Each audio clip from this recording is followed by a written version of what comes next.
by raising energy costs. While staying on the Russia-Ukraine conflict, as Russia has reportedly launched overnight strikes on a penitentiary facility in the southeastern Ukrainian region of Zaporizhzhia, resulting in the deaths of 16 people and leaving at least 35 others injured. This according to local officials. Ivan Fedorov, the governor of Zaporizhzhia, reported that the attack completely destroyed the penitentiary buildings and nearby private homes were also damaged in the strike. The facility, which housed inmates, suffered significant damage from the bombardment.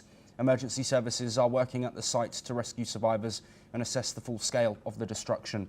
The attack highlights the continuing intensity of Russia's military operations in Ukraine, particularly in areas far from the front lines. Well, joining us on the programme, it's always a pleasure to have Glenn Grant, ex-advisor to the Ukrainian Defence Minister, live with us from Riga in Latvia. Glenn, thank you as always. Let's first look at the comments from Trump, the response from Zelensky, and then the response from Medvedev. Firstly, is there any value in Trump's new deadline? We've seen him contradict himself on deadlines in the past, specifically relating to trade. Obviously, Zelensky's response is positive, but then I'm interested in your thoughts on what Medvedev has said, talking about a potential war between the US and Russia. Well, I think the first thing is, if you say 10 to 12 days, that's not a deadline, because there's no line there. I'd have been much happier if Trump had said 10 days or 12 days, because that means he's still not committed to actually to doing anything. It's still too vague, and I think we'll see that when we get to 10 to 12 days or 10 to 14 days, that there's still a vagueness about what he intends to do. As I've said before, Zelensky's between a rock and a hard place. He has to support Trump in whatever Trump says, and he will do so to keep America on side. Because at the moment, after the recent nonsenses with a law to close the Anti-Corruption Bureau, there is a real shortage now of cash coming in from the European Union. And they dropped the 4.5 billion they were going to give down to 3 billion, with the rest on account if Zelensky actually gets the laws back to normal and gets things back to normal. So he's got to support Trump. I think Medvedev's words are more for internal consumption than external consumption.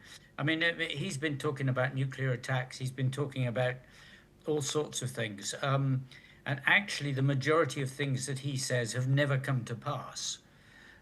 So my guess is that this is more just to keep the public in Russia knowing that we're all strong and we're still going forward. So I don't see anything else in it than that. Glenn, we are currently showing visuals of this deadly strike that has happened overnight in Zaporizhzhia, with 16 deaths reported and dozens of injuries. We've spoken so much on this programme about diplomacy and the ongoing strikes and the impacts, but I really want to get an understanding of the humanitarian aspect. Of course, people in Ukraine, across the whole of Ukraine, not just on the eastern side, hearing sirens and spending nights inside of shelters underground. What is this doing for the people, and what are the impacts on the people of Ukraine in the face of concern over potential Russian advancement? Well, let's just talk about the prison for a second. You probably don't know, but I actually ran the British military prison as my commanding officer's tour.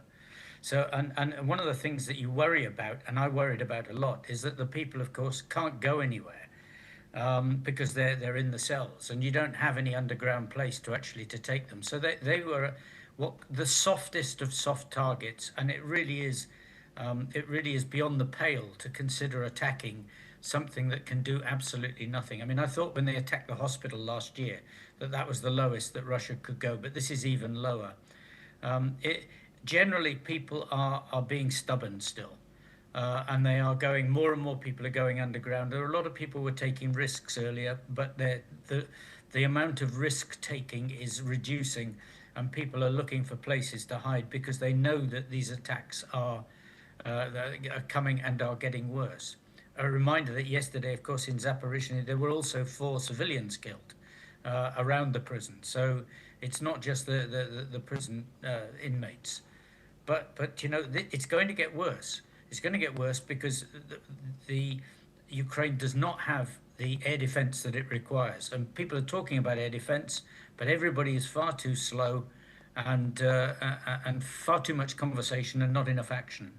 Yes, Glenn, thank you for that unique insight. Please do stay